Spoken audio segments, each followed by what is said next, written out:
处理好了。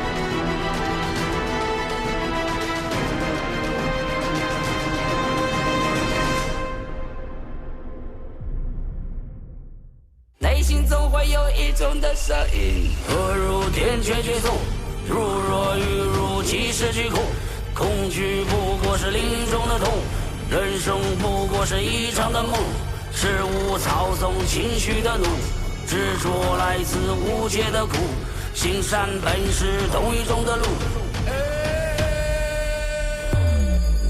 巴黎战斗，寻找机会对手，准备夹带小菜头，满足我胃口。陈留下向万物星，带领历史宫，大慈大悲显野兽，上天下地为我疯，人是恶源头，年绕我心头，我信我自由。起来，其实悔不当初，化身为兴起极乐星之物。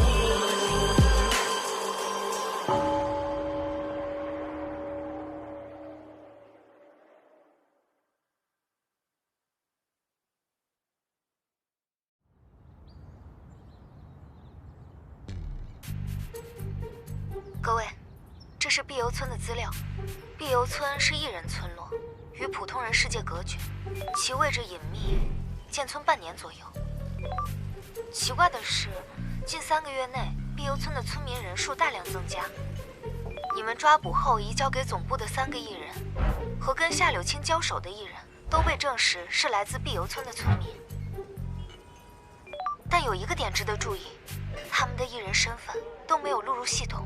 资料显示，都是普通人。接到陈总任务之前，我们确实处理过几个抢劫犯，现在看起来应该也是来自这个碧游村。这么多来路不明的艺人，看来这次行动应该有不少惊喜。总部还有什么指示吗？没有。这是要全权交给我们处理了吗？总部有点奇怪啊。不过他们决定让临时工来处理，而不是直接对我们动手，说明总部内有人对我们持观望态度。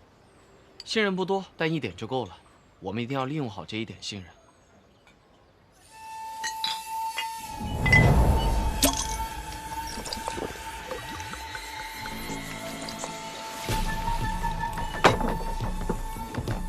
你小子还挺能拿主意的，心眼还挺多，应该说是双商结高。大哥，你是谁啊？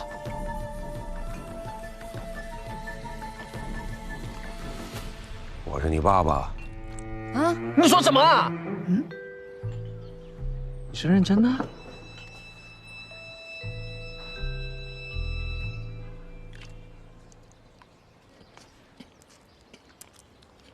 我要是你爸爸的话，就夸你一句，儿子，好样的。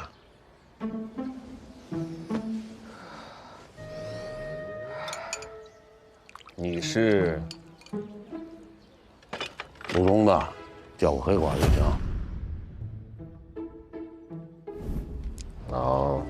本来没想露面的，干咱们这一行啊，朋友越少越好。说不定哪天在座的各位就能成为我任务的目标。万一让我喜欢上你们，那可就糟了。肖哥，我喜欢这家伙。就是你把那家伙的法器弄破的吗？为啥子不直接抓住陈朵？你以为那是件普通的法器啊？那3次几乎耗光了我的力气。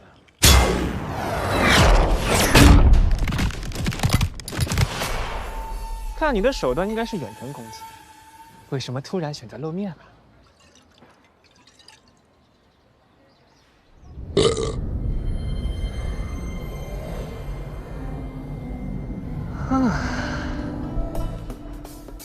原本啊，没想到会那么复杂，但我不能老躲着你们吧。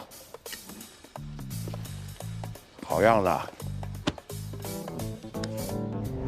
我要是你爸爸的话，就夸你一句。好样的，好样的！好样的！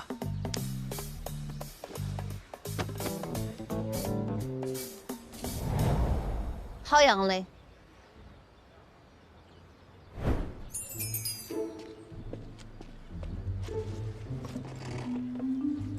你们找我赔是吧？阿头儿子，小头爸爸，一对好朋友，快乐父子俩。二壮，你也跟他们一样学坏了啊？好样的，一下就猜出是我啦！大家放心上我这车没问题，无人驾驶而已啦。碧游村距离太远，骑自行车可不行。这也太周到了吧，连车子都安排好了。这个东北的妹子真是神秘又体贴，简直就是我的理想型。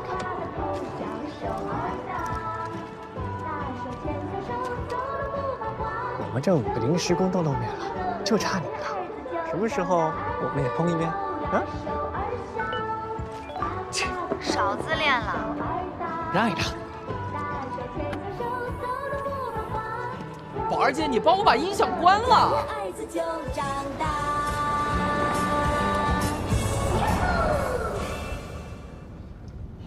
二壮，你这么神通广大，再给我们搞点碧游村的资料呗。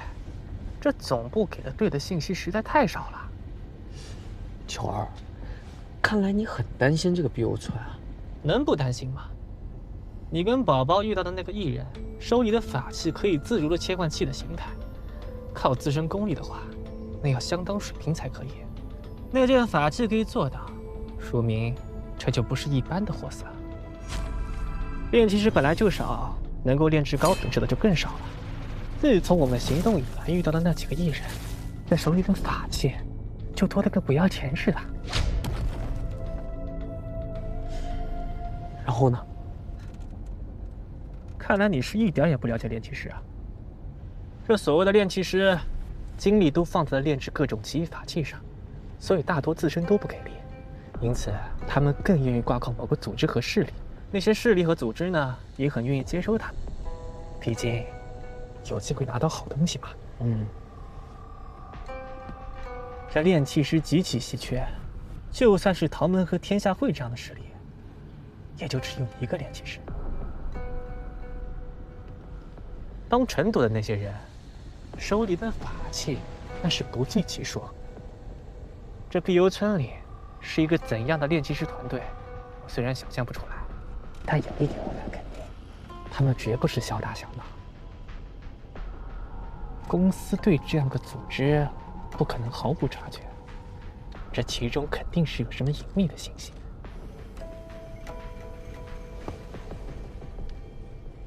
怪哥，有什么内部的消息，给我们透露透露呗？没有。啊？管哥看起来很有门道啊，你不知道吗？啊，这路中的任妃任小姐和手下的临时工的关系那可是出了名的好。哦，一开始我是无法理解，但如今见了拐哥，我是彻底服了。拐哥，给我们传授传授经验呗。经验不重要，最重要的是天赋。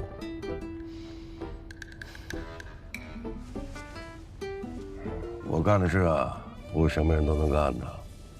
年轻人一定要脚踏实地，别老想着投机取巧。陆北的，你也一样。我什么都没问啊。没问也有你。拐哥的话听着，总不会吃亏。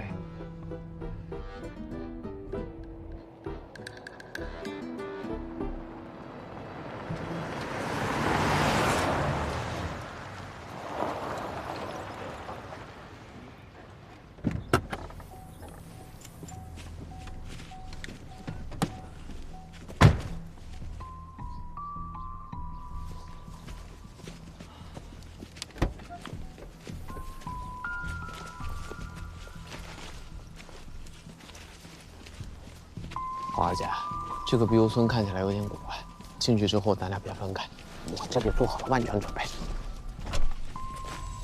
各位，这个山洞就是进入碧游村的入口了。确定碧游村在这里面吗？进去看看就知道了。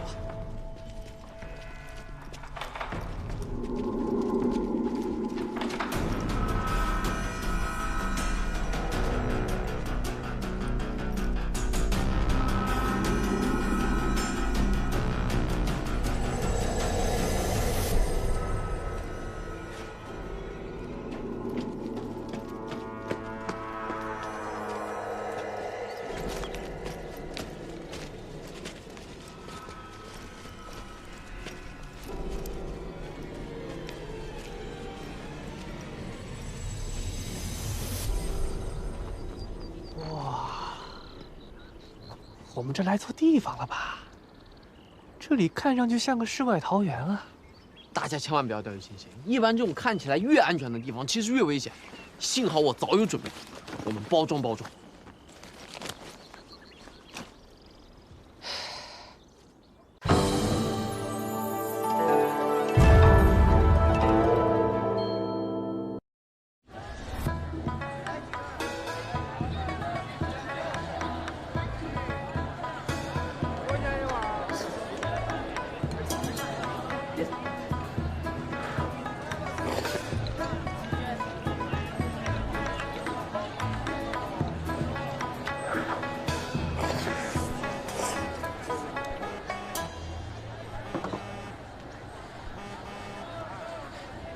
喂，哪位啊？旅途怎么样？下一站去哪决定了吗？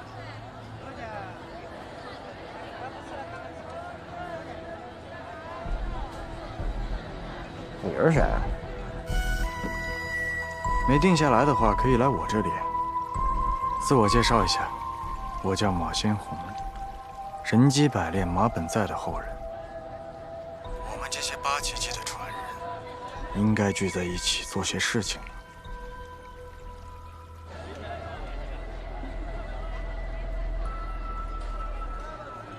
找错人了吧？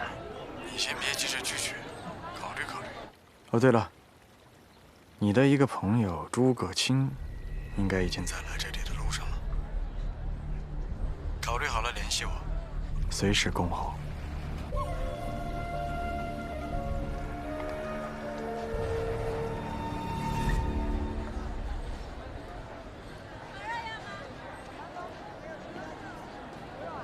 喂，老秦。老王，有事吗？没什么，就是问候问候你。你最近有没有什么麻烦的事儿，或者是遇到什么奇怪的人？麻烦嘛，倒谈不上。不过奇怪的人，倒是遇到。还要和他去一个奇怪的地方，见一个奇怪的村长呢。前方事故多发，请小心驾驶。前方事故多发，请小心驾驶。这是我的声音，怎么样？挺好听的吧？神经病！怎么，他们不会也找到你了吧？这些人来路不明，目的也不明，太危险了。他们危险，我也不安全。老秦啊，这个……老王，给你打电话过来，谢了。不过这是我个人的事情，就不劳您操心了。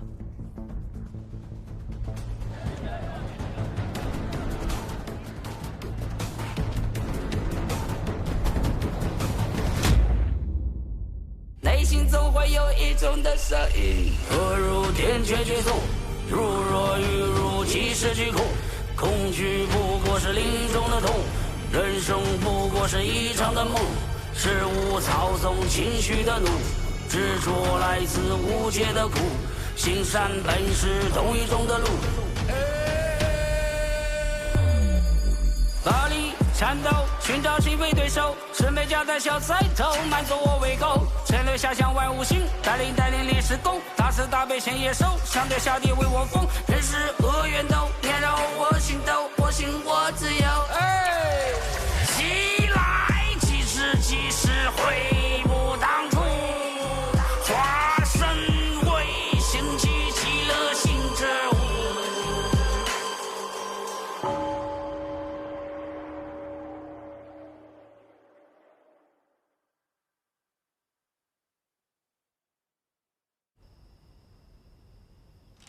这头倔驴的反应倒也在我的预料之中。他执意要来，没办法，我也只能跟过来了。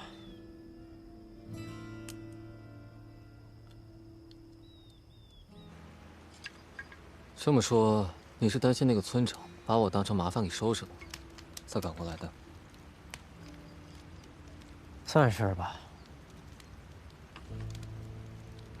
老王啊，其实你不用这样的，不用觉得赢我一次，就好像对不起我似的。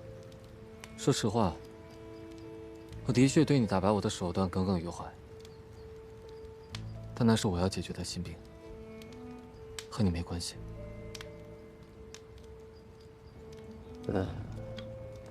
我还真有点对不住你。其实，我本来可以不赢你的。一人演武大会之前，我在内景中看到了天师必有一劫。可到了山上，我才发现那一劫的具体应验，其实是在你身上。为了让张楚岚顺利晋级，老天师一定会在暗中对你下绊子。你会败给张楚岚，可凭你的聪明，一定会有所察觉。若是张扬出去，就会导致老天师身败名裂。你这么个小孩，不值得搭上老天师。所以啊，我就替他把你给收拾了。不过现在看来，老天师是躲过了一劫，可我的行为对你造成的影响却是负面的。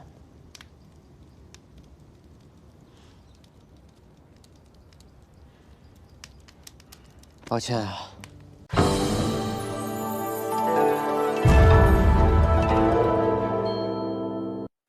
内心总会有一种的声音，何如天却绝送，如若欲入即是巨空，恐惧不过是林中的痛，人生不过是一场的梦，事物操纵情绪的怒，执着来自无解的苦，行善本是同一种的路。巴黎战斗，寻找击败对手，准备夹带小菜头，满足我胃口。神流下向万物星，带领历史功，大慈大悲献野兽，相对下地为我疯，人是恶缘斗，天让我心斗，我信我自由。起来，即使悔不当初，化身为兴起极乐行之物。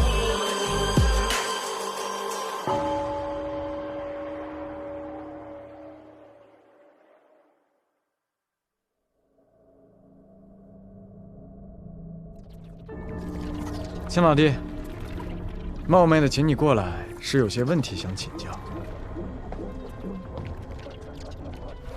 来，正好带你参观一下。好啊，太好了。秦老弟，10个奇门9个风，有这个说法吧？的确，内景的挑战非比寻常，不是每个人都能自如驾驭。那如果道行不够深的人进入内景会怎么样？内者心也，景者象也。初学者进入会体验到很难以名状的快感，你会心想事成，你会无所不能，你会舍不得那种快感，但很有可能在现实中迷失自己。那有没有办法进行引导？其实我也有在进一步探索内景的深层奥秘，只是没有合适的方式和途径。哎呀，秦老弟，你要是能早一点来这个村子就好了。好了，走的差不多了。这个炉子，你觉得它怎么样？确实厉害。那你想不想试一试，用一用这个炉子？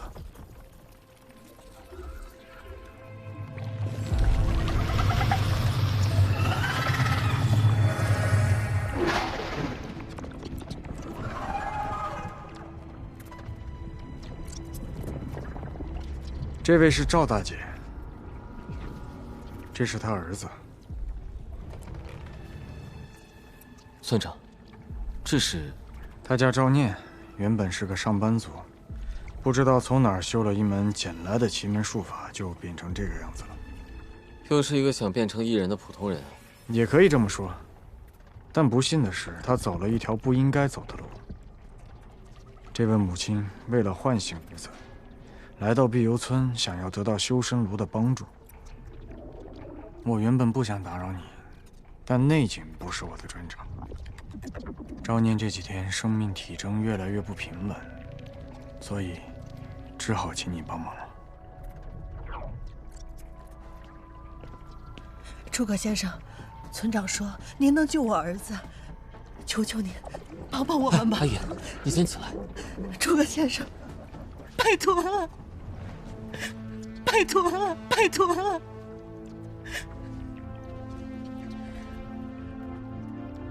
救还是不救，你决定。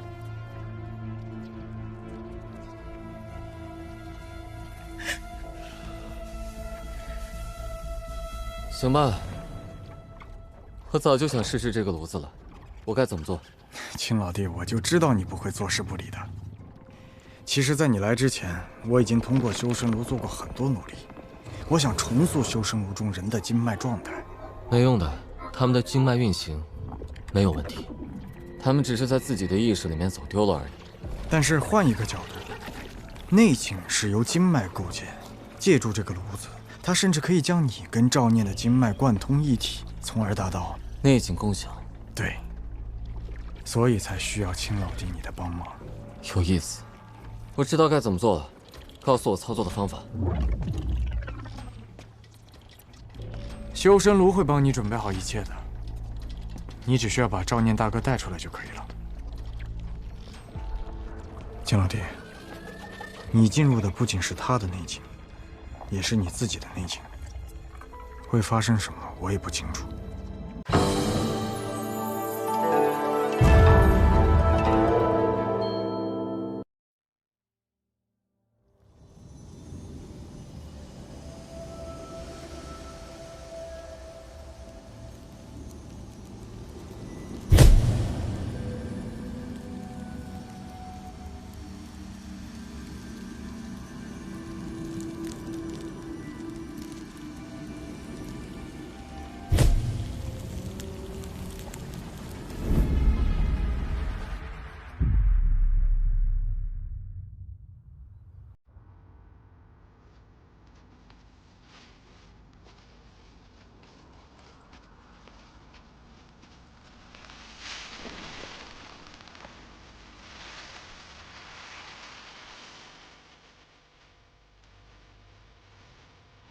喂，老六，把衣服拿来。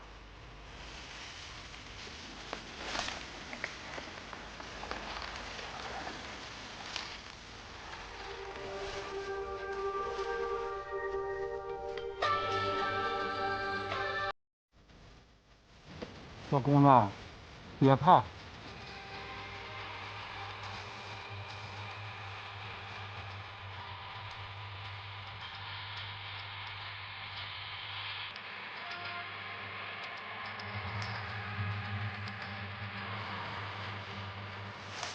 这个衣服管用了吗？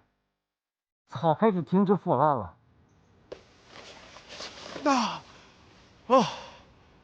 憋死我了！老孟啊，真是有手段啊！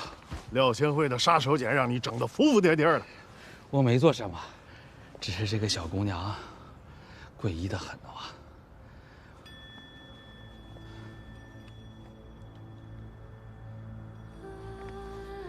我说什么她都照做，就像一具没有灵魂的躯壳。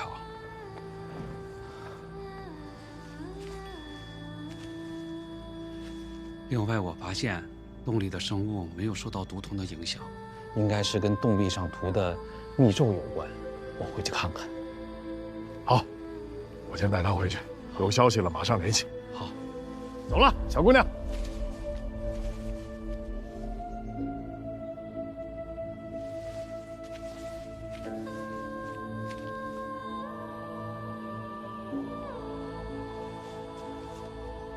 走了。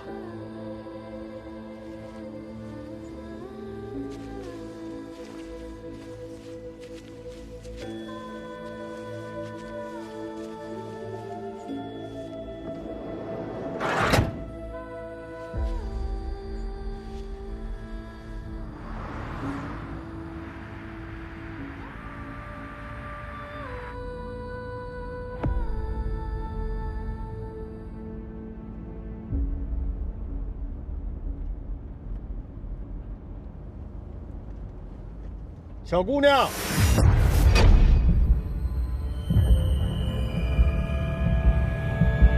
第一次坐车吗？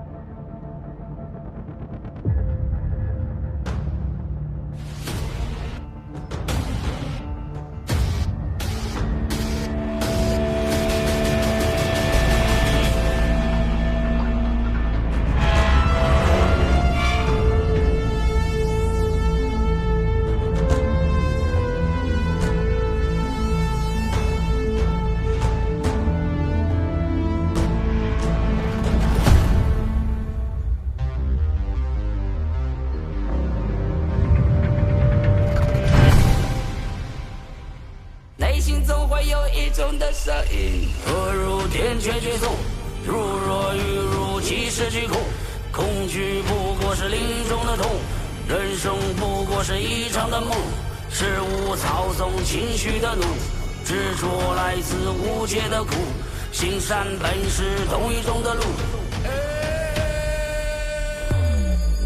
巴黎战斗，寻找击飞对手，顺便夹带小菜头，满足我胃口。陈略下向万物行，带领历史攻，大慈大悲献野兽，上对下地为我疯，人是恶缘斗，年让我心斗，我信我自由。起来，即使悔不当初，化身为兴起极乐行之物。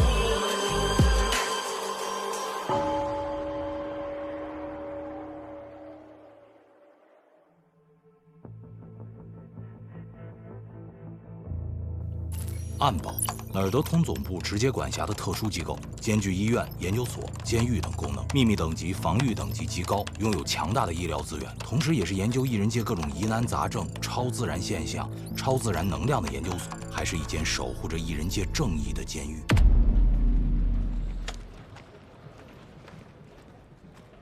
专门跑安保来看他，老孟，你还很关心他吗？看上去15、16岁的样子，跟我女儿差不多大，放心不下呢哇。他现在情况怎么样？还是一句话都不说。其实他有一定的语言能力，所以才能听懂我们的指令。落网的那些药仙会的成员，我们也审过，这帮杂碎。除了艺术外，就没给他灌输一点人类该有的认知，所以这孩子根本就没觉得自己是人。来，姐姐帮你换衣服。不，应该说，他都不知道自己是什么。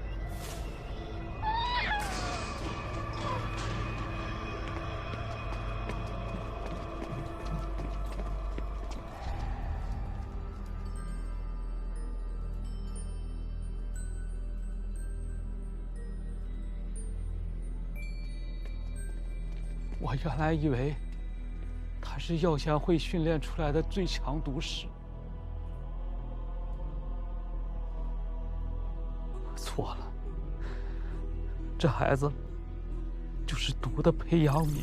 来，姐姐帮您把衣服换一下。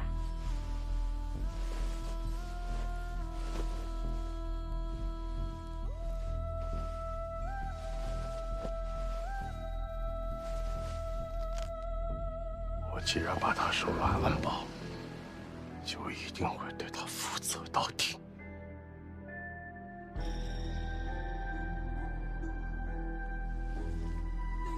跟姐姐走吧。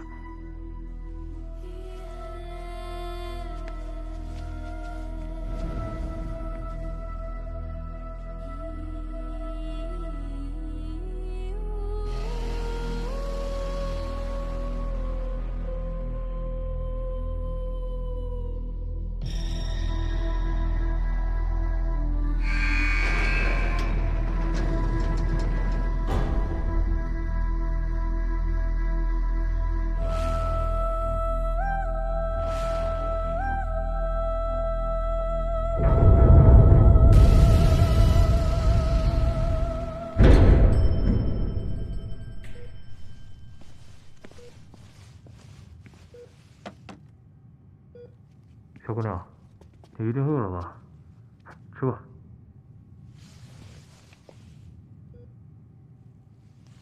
小姑娘，吃啊。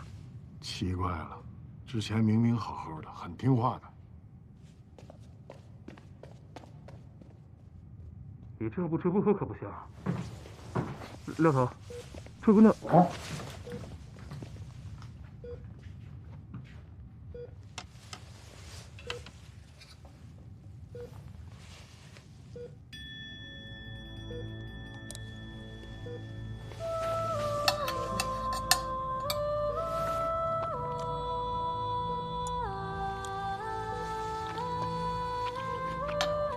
拿芝麻来。是。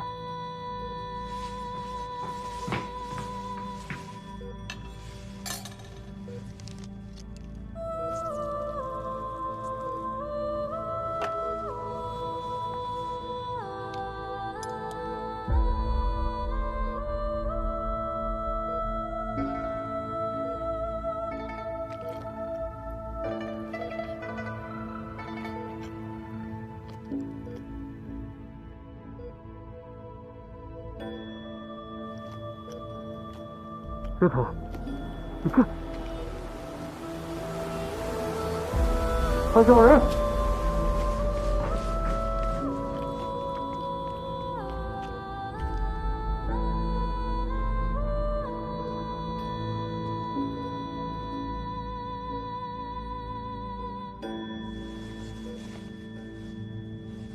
廖头，我换好了。等等。这姑娘的血液里有剧毒，逆风处理。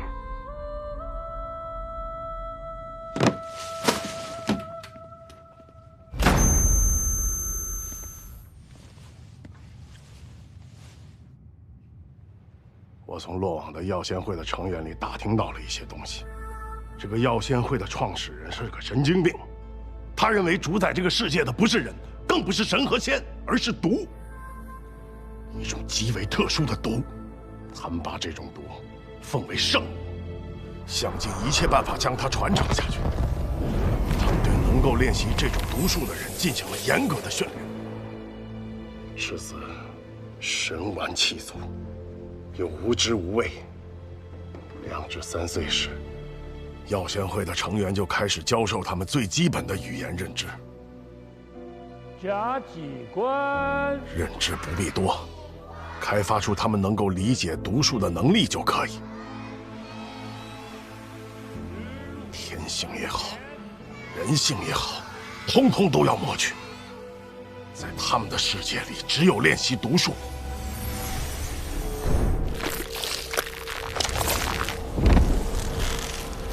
最终，即毒术之大成者，毒神圣童。诞生了。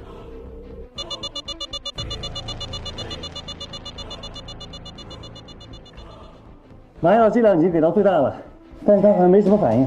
如果再加大剂量的话，我怕会有生命危险。那就不麻醉了，救人要紧。